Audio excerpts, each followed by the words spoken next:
All right, well, the Autodialer finished up. It ran for 10 days and 9 minutes, or 240.15 hours.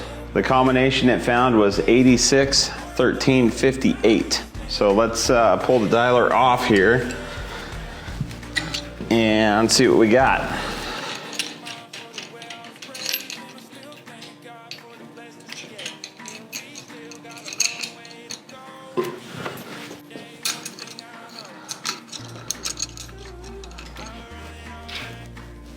We got a penny, just like I thought we would.